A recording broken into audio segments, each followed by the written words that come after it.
In Texas, Congressman Pete Sessions. Sir, appreciate you making time for us this morning. Good to see you. Good morning. So this is an election integrity measure, and really an 80-20 issue. Just pretty much any poll shows that Americans want to know that their vote counts and that it's locked down. Why are Democrats, do you suppose, opposed to what the president was doing here with this executive order, which is create this federal list of eligible voters, if the goal is to make sure that only eligible voters get these mail-in ballots?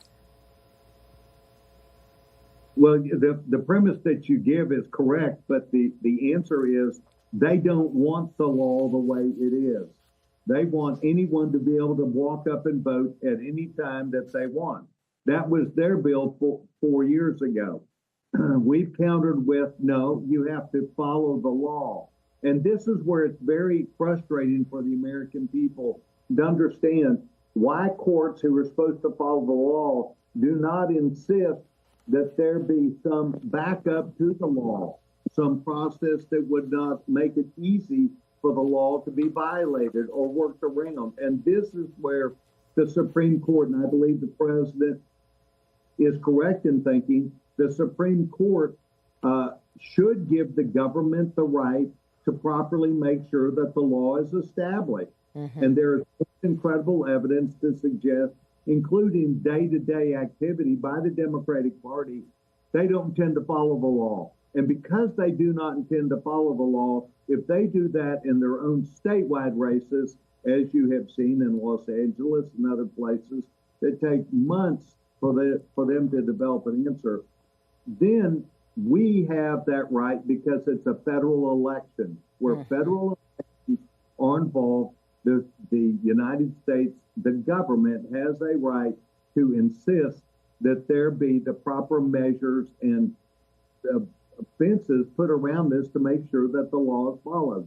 This is a very perplexing issue to anyone who is for the law. It is easy for anyone else that does not believe in the law, and that is called the Democratic Party.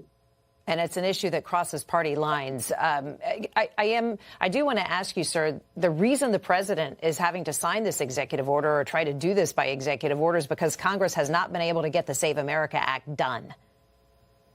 Well, that is true, but even with the Save America Act or the new Save America Act, which is certainly a different language, it simply requires that you be a citizen. The government is entitled to enforcement. The federal government is entitled to enforcement, and if that means that there's a mechanism by which the mail is utilized, which would be a federal crime, then the federal government is allowed to take the steps necessary. And these are really simple arguments about following the law. The United States Post Office should not receive any ballots that are not properly subscribed to, and that means following their state law. And state law says you cannot send those out to people that did not request them. But, of course, the Democrats, and even places in Texas, millions of ballots get sent out to people whether they requested them or not. And yes, that is variance of the law. So, once again, the president's correct, but I believe that the Supreme Court should see that the federal government has a right and a responsibility when they know that there are people who wish to violate the law, who wish not to follow their own state laws, that the federal government, as a result of a federal election, has the ability for them to offer parameters of following the law, and it would be prescriptive with the Postal Service. Sir, I know your time is tight. I would like to tackle two quick items in your home state of Texas. James Talarico, the Democrat running for this very, very competitive campaign. He's really, charging hard against Ken Paxton. Recent polls have shown this race is within the margin of error. Paxton up about a percentage point in some polling. Here's former Rep. Beto O'Rourke on this race. Listen. The other side is James Talarico, who's this generational talent, who is raising a ton of money, who's connecting with communities as he travels the state, who's fighting for things that people care about. All right. Is that what he's doing in the state of Texas, fighting for things that Texans care about?